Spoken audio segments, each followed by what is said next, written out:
Allahu Akbar. Bismillahirrahmanirrahim. Alhamdulillah Rabbil Alamin. Isang mapagpalayang araw po sa atin lahat, mga kaibigan. Saan man po kayo naroroon, sa anumang banda ng mundo na kayo po ay nakikinig sa akin ngayon. Yung ating po mga followers dyan po sa Edmonton, California, Canada, dyan po sa Sunnyvale, California, sa Italy, sa Middle East, at saka iba't iba pang mga lugar dito po sa Southeast Asia. At pagpamanin po ninyo, hindi ko po magagawa mga individual shout-out. Pero alam po ninyo na inyong mga comment ay akin po lahat binabasa sapagkat nilalike ko po, nilalove ko, at ako po ay kung minsan sumasagot pa. Ganun pa man, ngayon po ay ika-25 ng Nobyembre 2025 at tayo po ay magpapayag na napaka-importanting impormasyon natin po nakalap sapagkat ito po ay nakasalalay sa taong bayan sapagkat ito po yung buod ng people empowerment. Ano po sa wikang Tagalog ang people empowerment or people power? Yan po ay pagbibigay ng kapangyarihan sa taong bayan upang sa ganun bigyan diin ang pagbabago na kanila pong ninanais. Ano pat nung November 17 at 18, mga kaibigan, ang paniniwala ng kampo nila Duterte ay babagsak na, aalis na, susurrender na si Ginoong Bongbong Marcos sa pagkapangulo sapagkat ang kanila pong tingin yung pinakawalan ng mga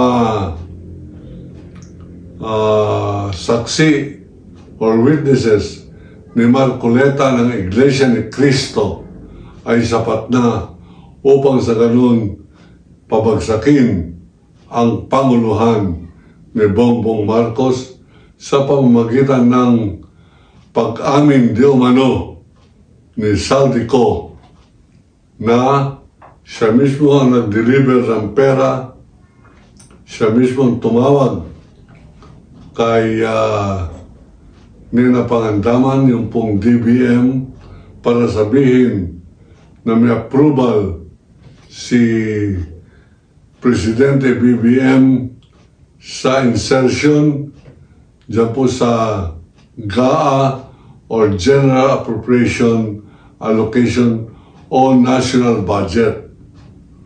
Sa ngayon po kay Lacson, Senator Lacson, na siya pong chairman ng Blue Ribbon Committee, ang sabi niya, mukhang hindi kapanipaniwala ito sapagkat meron dalawang aspeto na para nakaligtaan sila Marcoleta. Una, sinabi ni Saldico sa kanyang audiovisual na pag-amin na di umano nagdala siya ng maraming maleta ng pera sa bahay ni BBM at sa bahay ni Speaker Romualdez. At ito'y nakakahalaga ng mga 2 billion pesos, mga kaibigan. At sinabi niyang, bagamat malaki yung perang kanyang dineliver, hindi po siya kumuha ng kanyang komisyon. Yan po ay kabulastugan sapagkat siya po ay politiko at kung siya ay kurap, ang kanilang dinadakila pag siya ay kurap ay pera at hindi maaaring hindi siya babahagi sa pera at hindi maaaring hindi siya babahagian ng pera kung totoo magdi-deliver siya kay Martin Romualdez o kay President BBM. Pangalawa, yung pong sinasabi niyang kautusan ni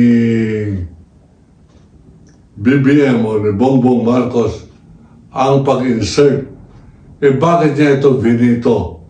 Ang ibig po sa ng veto ay hindi niya sinangayunan o pinirmahan ang budget at ito ay kanyang veto. Bakit ka magsasabing go na ninyo, sige, pagpatuloy na ninyo yung insertion ninyo, senador, mga congressman, at yan ay aking aprubahan. Hindi niya po inaprubahan. Ang ibig sabihin, ito po ay walang katotohanan at hindi nasasang-ayon doon po sa nilalaman o yung pong ninanais na gawin ni Saldico, mga kaibigan Congressman Saldico, at kung sino man Marcoleta o sino man puwersa ng China ang nag-uudyok sa kanya upang ilaglag si BBM at si Romualdez. Yan po'y maliwanag. Ngayon, bakit po natin tinitignan ito na ganitong napakalaking kabulastugan? Opo, walang katotohanan ang paninindigan ng kawalan ng demokrasya hinggil po sa kredibilidad o kapaniwalaan ng mga hinayag ni Saldico. Sapagkat una, hindi siya kumuha daw ng komisyon. Pangalawa, hindi rin tinanggap o pinirmahan ni Bongbong Marcos yung sinasabi niyang kanyang pinag-utos na isingit o insert yung 100 billion pesos sa budget. Yung timing, pangatlo ang aking po obserbasyon, yung timing na bago sumapit yung pong trillion peso march na pinangunahan ng Iglesia ni Cristo, sinigundahan ng Kingdom of Jesus Christ ni Kibuloy at sinusugan ng Jesus is Lord ni Joel Villanueva. Abay, nakahanda sa Manila Hotel para manumpa bilang Pangulo si Sara Duterte. Alam ko po yan, kapanipaniwala po yan sapagkat ang isa sa mga pangunahing Presidential Security Command Group ay brother ko po yan sa Alpha Phi Omega. At pasikreto sinabi niya sa akin, Brad, all is set. There will be a takeover of the new president. Kako, who is the new president? President Sara Duterte.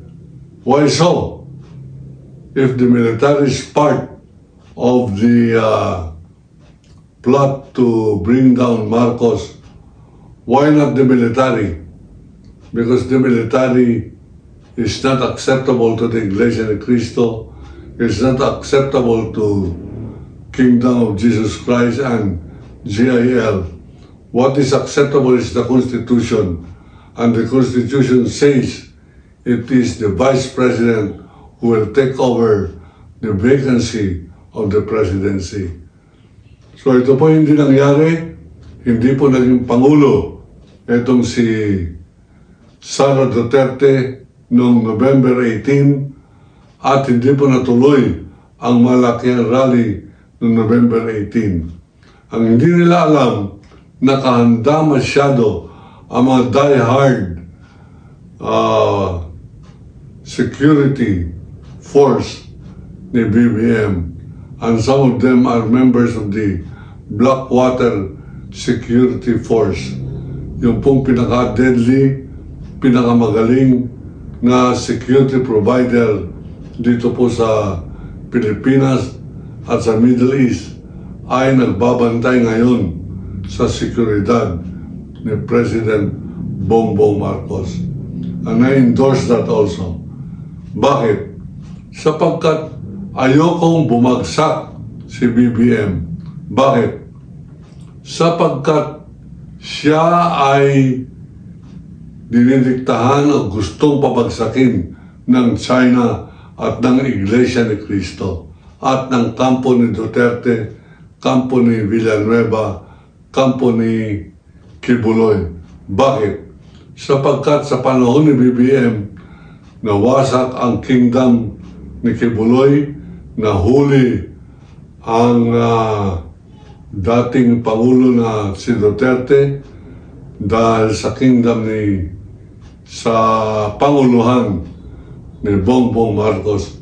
At dahil po dyan, nanindigan pa si Bongbong Marcos na hindi niya isusuko ang alinmang parte ng Pilipinas sa China.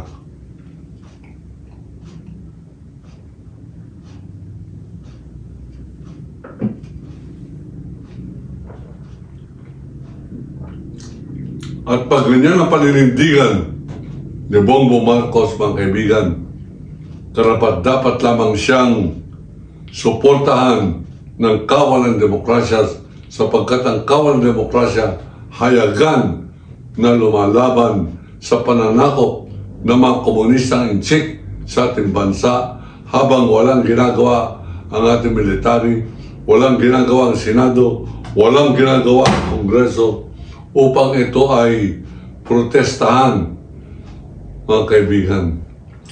Yan po mga kabulastugan na ginawa ni Duterte ay masyado na pong mahirap bawiin, sapagkat sa ngayon, out of 800 islands dyan po sa West Philippine Sea, 680 po occupied ng mga komunistang inchik na kapag tayo na sila ng mga syudad na akala mo'y Makati, na kapag tayo sila ng airport na akala mo ay Clark Air Base, na kapag tayo po sila ng mga pier na akala mo Subic Bay. Ano po ibig sabihin yan?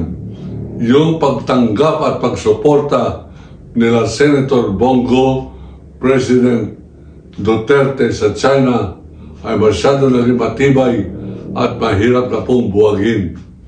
Yan po nakikita ko na kahit na mapahinto natin ngayon ang China, hindi na po natin madaling bawiin ang ating mga isla, sapagkat sangayon po sa aking mga nakita mga aerial shot na akin pong ipapakita next week, abay talaga pong talo na ang Pilipinas sa pag-angkin ng China ng maraming kapuluan nito, 680 islands. Out of 7,000 islands, 680 ay kanila na po nakubkob, at sa ngayon, patuloy ang kanilang pagkubkob. Fuji Island, sa tulong ng isang tatay ng isang senador na si William Gatchalian, kinukubkob na po yung Fuji Island. Tatlong malalaking isla na malapit po dyan sa norte, malapit po dyan sa Batanes. At dito naman po sa kalupaan, tuloy-tuloy ang kanilang pagbibili ng kung ano-ano mga property. Kasama na riyan yung property ng mga Rimulya dyan po sa Cavite, na kung saan 23 malalaking building ang itinayo ng mga komunistang inchik sa ilalim ng POGO program ni Duterte at ni Xi Jinping. Mga kaibigan, yan pong POGO, ngayon ko po lamang sasabihin sa inyo, yan po ay Philippine Offshore Gambling Operation, POGO. Ang pasugalan na yan ay sa pamamagitan po ng computer, at ang 100% na nabibiktima nito ay pawang mga komunistang inchik. Kaya nga po, pinagbawal yan sa China. Ngunit nakita ni Duterte na napakalaking pera ang kanilang makukuha dyan sa pamamagitan ng pagkontrol ng pasugalan ito, na Chinese ang mga tataya, Chinese ang magiging biktima ng POGO, at sila makikinabang, lalo tigit magagamit pa nila Duterte, Harry Roque at Bongo at Bato de la Rosa yung pong kasino ng Pilipinas sa pamamagitan ng money laundering. Diyan po nila ipapasok yung mga pera ng inchik at diyan na rin po nila i-ingkas sa pamamagitan ng pagdeklara ng pagkapanalo nila di umano sa sugal. Kaya nga po ngayon, ang ating pong titignan ay sususog ba tayo, susuporta ba tayo kay Sara Duterte na siyang papalit kay Bongbong Marcos? Abay, napakasira ulo na ng mga kahit na sinong Pilipino, kahit na ilan Pilipino, kahit na 100 Pilipino lamang, 100 Pilipinong makapili, 100 Pilipinong siraulo ang gustong maging Pangulo, ay 100 sumpa, mga kaibigan. At kung ano man ang relihiyon ng mga sumusuporta kay Duterte at kay China, yan po ay kasumpa-sumpa at dapat po natin labanan. Tulad po natin sinabi, kung kinakailan mag-civil war tayo laban sa mga kumakampi sa China, I am declaring a civil war against them. At kung meron po magsisimpatiya sa akin, ipakalat po ninyo itong video na ito upang makarating ultimong kay Bongbong Marcos na sinusuportahan siya ng kawal ng demokrasya na wag siyang bibitaw sa presidency hanggang 2028 at least. Wag po siyang bibitaw. Yan po mga people power, wala pong lakas yan. Alam ko nangyari noong 1986, mga kaibigan. At alam ko po na yan ay ang nagmanipula ay Amerikano lamang. Ngayon, ang nagmamanipula ay inchik, ginagamit ang Pilipino, ginagamit ang mga relihiyong tiwali, ginagamit ang mga korap na senador na pareho nila Cayetano, nila Villanueva, Bongo, Jingo Estrada, J.V. Ejercito, at kung sino pang mga senador na kumampi sa pag-dismiss ng impeachment ni Sara. Lahat po ng 19 senators na yan na kumampi o bumoto upang huwag natuloy ang impeachment ay pawang tuta ng China at pawang nagdanais na suporta ng China na pabagsakin si Bongbong Marcos. Tayo po'y magproprotesta, tayo po'y magbubunyag, ipakalat po ninyo itong video nito, mag-subscribe na rin kayo kung kayo ay matibay ang inyong pananalig na meron po tayong paninindigan at meron po tayong pagmamahal sa ating bansa. Magtulungan po tayo, pakalatin po ninyo itong ating pong programa. Magkampanya kayo na maraming subscriber upang sabihin ng Malacanang at sabihin ng Iglesia ni Cristo, abay, hindi pala nag-iisa yung kawal ng demokrasya.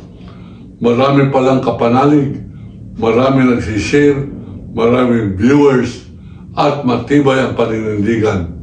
Yan po ang ating pong pakiusap sa lahat po na nagmamahal sa ating bansang Pilipinas. Suportahan natin si Bongbong Marcos sa kanyang laban sa korupsyon. At kung siya po ay mapapatunayan natin korap, mangunguna po ko sa pagtugi sa kanya upang panagutin siya, ibitay siya sa salang korupsyon. Yan po ang aking pong paninindigan, yan po ang aking pakiusap, yan po ang ating pong polisiya, advokasya ng kawal ng demokrasya. Ako po si Waldy Carbonell, nagsasabing iniibig ko ang Pilipinas. China, layas!